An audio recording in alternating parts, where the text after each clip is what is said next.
नमस्कार, मैं अंकित पटेल। मैं आप लोग का स्वागत करता हूं हमारे इस यूट्यूब चैनल पे रेसो 247।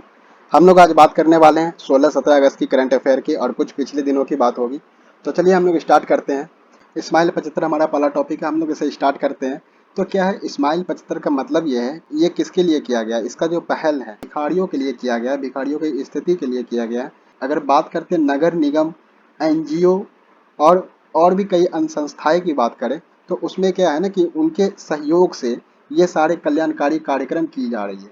ये इस्माइल का जो कार्यक्रम हो रही है इस्माइल 75 की, तो ये उन लोगों की सहायता से हो रही है। कुछ एनजीओ की है, नगर निगम की बात है और कुछ अन्य हितकारियों की बात करें तो इसमें क्या है ना कि ये कल्याणकारी कुछ उपाय की जा रही है। किसके लिए की जा रही है? तो भिखारियों के लिए की जा रही है। तो उसमें क्या क्या उपाय सम्मिलित हो सकती है, क्या क्या उपाय होंगी? पुनर्वास की बात कही जाएगी, चिकित्सक सुविधाएं दी जाएगी, ठीक है, तो ये सारी चीजें होगी।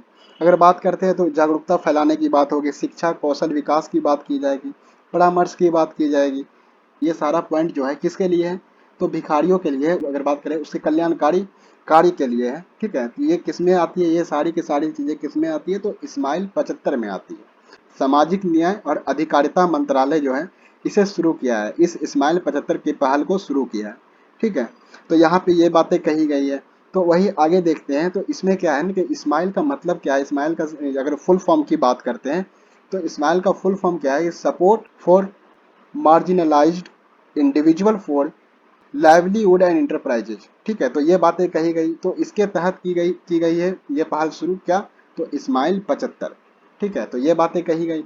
अगर यहाँ पे देखें, हम लोग यहाँ पे पढ़े तो क्या लिखा? भीख मांगने के कार्य में लगे व्यक्तियों के पुनर्वास की बात कही गई है। तो ये बात मैंने अभी किया था थोड़ी देर पहले कि इसमें कुछ कुछ उपाय की बात कही गई, तो पुनर्वास भी है उसमें, ठीक है। तो ये बात ध्यान में रखना है। तो इसमें जो पुनर्वास के लिए 75 नगर निगम की पहचान की गई है।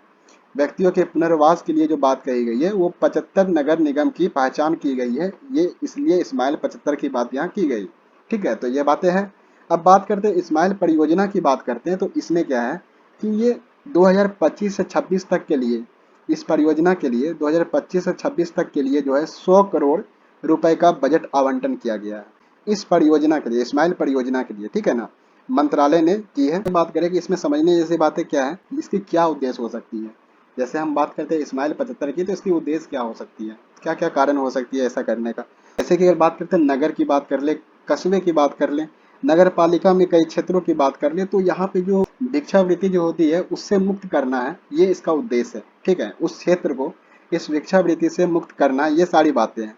तो ऐसी ये उद्देश्य के साथ ये बातें शुरू की गई है। अगर हम लोग देखें इस बात के पीछे क्या है कहानी, जरा एक डाटा में बताऊं तो इस्माइल 75 से जुड़ी तो नहीं है लेकिन भिखारी से ये बातें जुड़ी है कि अगर बात करते हैं भिखारियों की, तो उसकी जो आबादी है, ठीक है ना, भारत में उसकी जो आबादी है पिछली जनगणना के अनुसार, मतलब 2011 की जनगणना के अनुसार लगभग 4 लाख है। लगभग कितना है? 4 लाख है। उसमें से 2 लाख, 2 लाख समथिंग मान लीजिए प्लस में ही ये पुरुष की है। और बात करते हैं तो 2.25 लाख के आसपास किसकी है? तो महिलाओं की जनसंख्या है। तो ये सारी बातें कही गई है। अब ये शुरू की क्यों की गई? 2011 तो बहुत पहले थी, अब ये शुरू क्यों की गई? तो ये जो लास्ट की जनगणना की बात हुई है, पिछली जनगणना की बात हुई है, इनकी संख्या में क्या हुई है कि वृद्धि हुई है, ठीक है ना। इसकी संख्या में वृद्धि हुई है, तो ये सारी बातें कही गई है। अब यहाँ पे देखें राज्य की बात करते तो जैसे पश्चिम बंगाल सबसे ऊपर आता है, यूपी है, बिहार है, ये सब तीसरे नंबर पे आता है। तो इस तरह की चीजें हैं, समझ रहे हैं। तो यहाँ पे क्या है कि अगर एक डाटा के अनुसार देखें, 2011 के डाटा के अनुसार अगर बात करते हैं तो उसमें देखते हैं क्या कि लक्षद्वीप जो है वहां पे जनगणना के अनुसार, 2011 की जनगणना के अनुसार मात्र केवल 2 भिखारी हैं, ठीक है, केवल 2 भिखारी हैं। तो इस तरह की बातें कही गई है। केंद्र शासित प्रदेश दिल्ली की बात करें तो वहां पे भी अगर बात करें तो 2000 भिखारी के आसपास है। चंडीगढ़ में भी 100 के आसपास भिखारी है। तो इस तरह के कुछ डाटा हैं। तो ये सारे डाटा अगर आप लोग अच्छे से सुन करके इसे लिख ले तो आप लोग को हेल्प मिलेगी। तो इस तरह के और भी कई सारे राज्य हैं, जैसे असम की बात करते हैं, मिजोरम की बात करते हैं, तो ये सब भी लगभग 20,000 के आसपास है। असम, मिजोरम में तो लगभग कम है, बहुत कम है, लगभग 53 के आसपास है। तो इस तरह की बातें हैं। तो ये सारी बातें थी किसकी? तो हम लोग बात किए थे इस्माइल की, इस्माइल 75 की बातें थी। ये किससे जुड़ी हुई संस्था, ये किससे जुड़ी हुई बातें हैं? तो ये जो बातें कही गई है इस्माइल 75 की, तो ये बातें भिखारियों के लिए कही गई है। अब मैं इसे एक बार अच्छे से पढ़ देता हूँ, ठीक है, आप लोग इसे ध्यान से सुन लीजिए। क्या कहा गया है कि किस केंद्रीय मंत्रालय ने स्माइल 75 पहल शुरू की है? तो सामाजिक न्याय और अधिकारिता मंत्रालय। ठीक है, अगला क्या है? सामाजिक न्याय और अधिकारिता मंत्रालय भारत सरकार के स्माइल के तहत स्माइल 75 शुरू की है। क्लियर है? मंत्रालय ने भीख मांगने के कार्य में लगे व्यक्तियों के पुनरावास के लिए 75 नगर निगम की पहचान की है। मंत्रालय ने स्माइल परियोजना के लिए 2025 से 2026 तक के लिए कुल 100 करोड़ रुपए का बजट आवंटन किया है। तो ये बातें थी। हम लोग अब आते हैं नेक्स्ट टॉपिक पे। तो उदार शक्ति की बात करते हैं। ये उदार शक्ति मलेशिया से संबंधित है। ठीक है, मलेशिया और भारत की बात करेंगे इसमें हम लोग। तो इसमें जो एक अहम बात है वो एयरफोर्स की बातें हैं। तो यहाँ पे हम लोग इस बात को देखते हैं, थोड़ी गहराई से समझते हैं क्या है ये। भारतीय वायुसेना के अनुसार ये कही जाती है कि उदार शक्ति जो है, उदार शक्ति की जो बात कही गई है, ये जो द्विपक्षीय हवाई अभ्यास की बात कही गई जो मलेशिया के द्वारा शुरू की गई है, तो इसमें क्या होगा कि दोनों वायुसेना के बीच विभिन्न हवाई जो है, विभिन्न हवाई युद्ध जो होगी, ठीक है, तो उसका अभ्यास किया जाएगा। ठीक है, अभ्यास एक गवाह बनेगा। तो यहाँ से क्या एक पता चलेगा कि इन दोनों देश में जो मतलब संबंध अच्छे हैं, ठीक है, मजबूती है। तो उसके साथ साथ अगर देखें आगे चल के और भी लंबे समय तक के लिए अच्छे बने रहेंगे। तो ये सारी बातें कही गई है। अब मैं इसे एक बार पढ़ दूं क्या लिखा हुआ है इसमें। तो मलेशिया उदार शक्तिकरण नामक द्विपक्षीय हवाई अभ्यास का मेजबान है। इस अभ्यास में भारतीय वायुसेना IAF मतलब इंडियन एयरफोर्स की एक टुकड़ी जो है इसमें भाग लेगी। ठीक है, इस 4 दिवसीय अभ्यास में दोनों वायुसेना के बीच विभिन्न हवाई युद्ध अभ्यास शामिल हैं। अब बात करते हैं पहला ऐसा द्विपक्षीय की बात करें वायुसेना अभ्यास की, तो ये एक बार 2018 में आयोजित किया जा चुका है। ठीक है, तो ये बातें यहाँ थी उदार शक्ति की। अब हम लोग आगे चलते हैं तो बात करते हैं किसकी? कंज्यूमर मूल्य सूचकांक। ठीक है, जुलाई 2022 में अगर बात करें जो दर्ज हुई है कंज्यूमर मूल्य सूचकांक की, कंज्यूमर मतलब उपभोक्ता मूल्य सूचकांक की, कंज्यूमर प्राइस इंडेक्स की, तो इनके आधार पर मुद्रास्फीति कितनी है? तो बताई जाती है जुलाई 2022 में 6.71% है। ठीक है, जो कि अब आगे देखें। सबसे पहले मैं एक बात बता दूं यहाँ अगर किसी को समझ ना आए तो, उपभोक्ता मूल्य सूचकांक क्या है? तो उपभोक्ता मूल्य सूचकांक ये है कि घरेलू उपभोक्ताओं द्वारा खरीदी गई जो भी वस्तुएं हैं, ठीक है, जो भी सेवाएं हैं, उसका जो माप होता है, उसका जो सूचकांक तैयार होता है, उसे हम लोग बोलते हैं कंज्यूमर प्राइस इंडेक्स। ठीक है, तो अगर बात करते हैं इसकी आधारित पर मुद्रास्फीति कितनी है, तो मुद्रास्फीति क्या होता है मैं एक बार ये भी बता देता हूँ कि मुद्रास्फीति वो है जैसे मार्केट में किसी भी गुड्स एंड सर्विस, किसी भी वस्तु की सेवा की अगर बात करते हैं तो उसका मूल्य बढ़ जाए, ठीक है, तो उसे हम मुद्रास्फीति बोलते हैं। क्लियर है? तो ये बातें हैं। तो यहाँ पे जो अगर बात करते हैं इसकी जो दर्ज हुई है सूचकांक कितनी है, तो 6.71% है जुलाई 2022 में। अगर यहाँ पे देखें ये सारी बातें हम लोग समझ चुके हैं, एक बार बस ये देख लेते हैं। राष्ट्रीय सांख्यिकी कार्यालय द्वारा जारी आंकड़ों के अनुसार उपभोक्ता मूल्य सूचकांक आधारित मुद्रास्फीति जुलाई में मामूली रूप से कम होकर के 6.71 पर आ गई है। ठीक है, जो कि पिछले मंथ में कितना था, जो कि 6.71 पे आ गया, वो पिछले मंथ में कितना था 7.01। ठीक है, तो ये बात ध्यान में रखना है। अब बात करते हैं औद्योगिक उत्पादन सूचकांक की। तो इसमें भी देखें जून में 12.3% बढ़ गया, जो कि मई में 19.6% था, यानी कि 19.6% था। ठीक है, तो ये बढ़ करके कितना हो गया 12.3% बढ़ा। ठीक है, 12.3% बढ़ा। तो ये बात यहाँ पे ध्यान में रखना है। हाल ही में किस केंद्रीय मंत्रालय ने DST स्टार्टअप उत्सव का आयोजन किया? तो ये DST स्टार्टअप उत्सव जो है ये क्या है कि department of science and technology startup उत्सव है। तो यहाँ पे सिंपल सा बात है कि साइंस एंड टेक्नोलॉजी मंत्रालय की बात कही जाएगी। ठीक है, तो ये बात याद करने में आसानी हो जाएगी। DST स्टार्टअप उत्सव जो है वो किसके द्वारा आयोजित किया गया था? तो विज्ञान और प्रौद्योगिकी मंत्रालय के द्वारा। केंद्रीय विज्ञान प्रौद्योगिकी और मंत्रालय ने जो है DST स्टार्टअप क्या क्या उत्सव का आयोजन किया, जो बात हम लोग यहाँ पे कर चुके हैं। उसके बाद अगर देखते हैं केंद्रीय विज्ञान और प्रौद्योगिकी राज्य मंत्री के अनुसार, अगर यहाँ पे देखें तो इसमें एक बात मैं बताऊं कि यहाँ पे टोटल वर्तमान में यूनिकॉर्न जो है 105 है। यूनिकॉर्न कितना है? 105 है, जिनमें से 39% स्टार्टअप टीयर 2 और टीयर 3 शहर से है। ठीक है, अगर यहाँ पे बात करते हैं केंद्रीय विज्ञान और प्रौद्योगिकी मंत्रालय ने DST का क्या स्टार्टअप उत्सव का आयोजन किया था। ठीक है, तो ये बातें थी। अब देखते हैं केंद्रीय विज्ञान और प्रौद्योगिकी की बात करते हैं। तो यहाँ पे देखेंगे हम लोग कि राज्य मंत्री के अनुसार वर्तमान में 105 यूनिकॉर्न है, जिनमें से 49% जो है स्टार्टअप टियर 2 और टियर 3 शहर से लिया गया है। ठीक है, तो ये बातें कही गई है। तो हम लोग आगे बातचीत करते हैं। क्या है अगस्था मलई हाथी रिजर्व। ठीक है, अगस्था मलई हाथी रिजर्व कहाँ है, तो तमिलनाडु में है, इंडियन साउथ में है। ठीक है, तमिलनाडु में है। अगर बात करें तो इसे अधिसूचित किया गया है 1197.48 वर्ग किलोमीटर भूमि को। ठीक है, तो इसे क्या किया गया है, इसे अधिसूचित किया गया है। तो यहाँ पे देखें क्या लिखा हुआ है कि पर्यावरण मंत्री भूपेंद्र यादव ने घोषणा की। क्या घोषणा की, तो केंद्र सरकार ने अगस्था मलई की बात करते हैं जो तमिलनाडु में है। ठीक है, अगस्था मलई की बात करते हैं जो तमिलनाडु में है। तो वहाँ पे क्या हुआ कि 1197.48 वर्ग किलोमीटर भूमि को हाथी रिजर्व के रूप में क्या क्या अधिसूचित करने की बात कही गई है। ठीक है, इसकी बात जो हुई थी तमिलनाडु वन विभाग के तरफ से, तो उसे क्या किया गया, उस प्रस्ताव को क्या किया गया, स्वीकार कर दिया गया। ठीक है, तो ये बातें हैं। यहाँ पे देखें अगर तमिलनाडु राज्य की, तो तमिलनाडु राज्य का 5वां हाथी रिजर्व है। ठीक है, ये जो हाथी रिजर्व की बात की गई है, तो तमिलनाडु राज्य का 5वां हाथी रिजर्व है। ठीक है, कुल मिलाकर के भारत में 31 हाथी रिजर्व हो गई है। तो ये बातें कही गई है, इसे ध्यान में रखने हैं।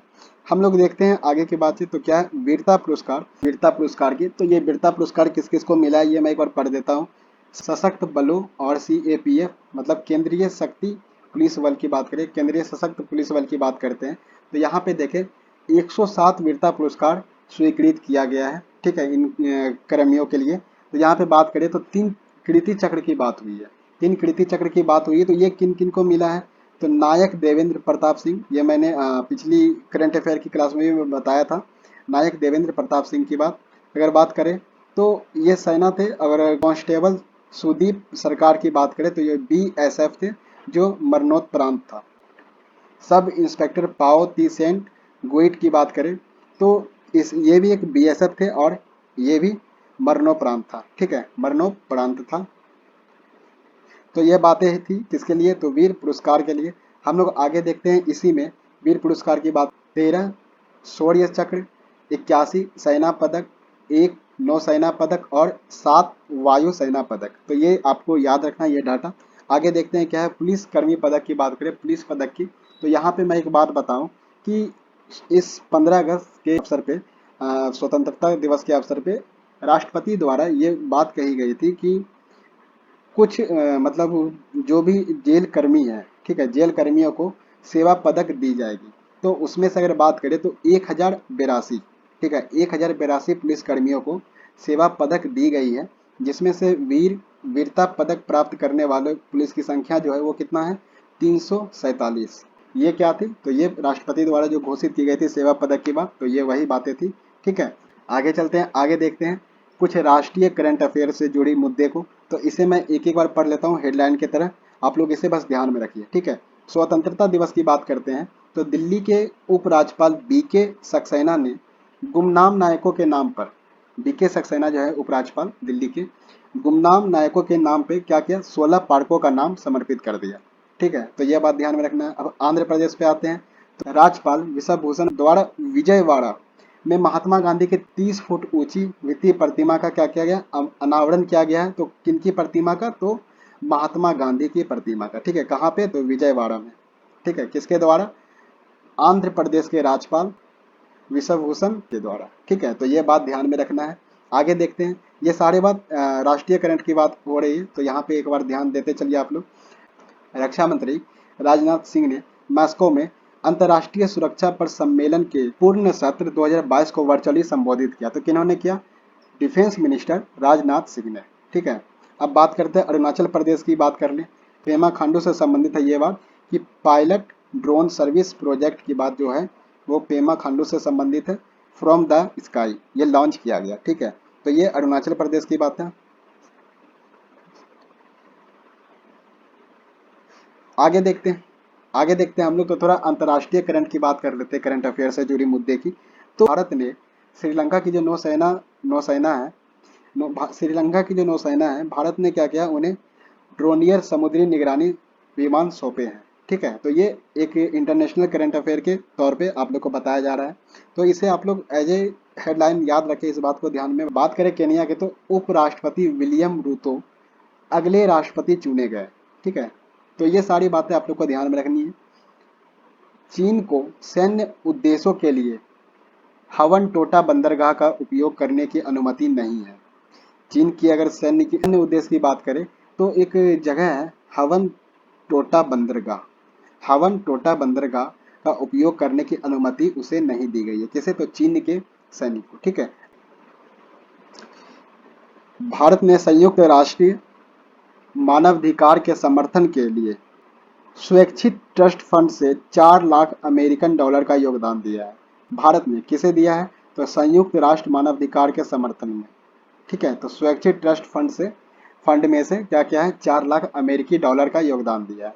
तो ये बात ध्यान रखिएगा। खेलकूद की बात करें तो यहाँ पे क्या है, फीफा ने तीसरे पक्ष के अनुचित प्रभाव के कारण क्या किया, अखिल भारतीय फुटबॉल महासंघ को AIFF को निलंबित कर दिया। ठीक है, तो ये खेल कूद की बातें थी। अब हम लोग आगे चलते हैं, तो कुछ आर्थिक करंट को लेकर के आए हैं, इसे भी एक बार देख लेते हैं, एक बार पढ़ते चले जाते हैं। क्या है, सरकार ने उद्योग और अनुसंधान संस्था के बीच बेहतर सहयोग के लिए मंथन मंच का अनावरण किया है। किसने किया है? तो सरकार ने। क्या चीज़ किया है, किस चीज़ की बात कही गई? तो उद्योग और अनुसंधान के संस्थाओं के बीच बेहतर सहयोग की बात कही गई। तो इसके लिए एक मंच का क्या किया गया है, अनावरण किया गया है। तो वो मंच क्या है, मंथन मंच का अनावरण किया गया है। ठीक है, तो इस बात को ध्यान में रखना है, मंथन मंच का अनावरण किया गया है। अब यहाँ पे बात करें, राजनाथ सिंह ने स्वदेश में विकसित जो भी उपकरण है और सिस्टम है, सेना को सौंप दिया गया। ठीक है, इसमें यहाँ पे 2 बात ध्यान में रखना है। क्या है कि future infantry soldier as a system. ठीक है, और क्या है, नई पीढ़ी की एंटी पर्सनल माइंस निपुण शामिल है। तो ये बात को ध्यान में रखना है। ठीक है, तो ये किनके द्वारा किसे सौंपा गया? तो राजनाथ सिंह, डिफेंस मिनिस्टर राजनाथ सिंह के द्वारा स्वदेशी विकसित जो उपकरण है, जो सिस्टम है, उसे सेना को सौंप दिया गया। ठीक है, क्लियर है बात। हम लोग यहाँ देखें, थोड़ा SBI की बात कर ले। स्टेट बैंक ऑफ इंडिया ने बेंगलोर में स्टार्टअप को समर्थन देने के लिए अपनी पहली समर्पित शाखा शुरू की है। किन्होंने किया है शुरू? तो SBI ने। ठीक है, अब हम लोग आते हैं कोविड के ओमिक्रॉन संस्करण के लिए एक वैक्सीन को मंजूरी देने वाला पहला देश है कौन सा? तो यूके। ठीक है, तो यूके की बात कही गई, ये किसके लिए है? तो कोविड के ओमिक्रॉन संस्करण की। ठीक है, तो जब आप लोग देखेंगे कोविड की जो काल चल रही थी, तो उस टाइम पे एक और बात आई थी ओमिक्रॉन की, तो ये उस बातों से जुड़ी हुई है। हम लोग देखते हैं यहाँ पे कि यूके ओमिक्रॉन संस्करण की जो बात है, इसके इलाज की जो बात है, कोविड 19 वैक्सीन को अधिकृत करने वाला पहला देश बन गया। ठीक है, यूके। ठीक है, यूके की बात की जा रही है। अब यहाँ पे देखते हैं कि 18 वर्ष और उससे अधिक वर्ष के लोगों के उपयोगी के लिए ये बातें कही गई है। ठीक है, ये अधिकृत है। तो ये बातें कही गई है किसके लिए? ओमिक्रॉन संस्करण के इलाज के लिए कोविड 19 वैक्सीन को अधिकृत करने वाला पहला देश बना कौन? यूके। ठीक है, यहाँ यह टीका 18 वर्ष और उससे अधिक आयु के लोगों के उपयोग के लिए अधिकृत है। ठीक है, तो ये बातें यहाँ कही गई है।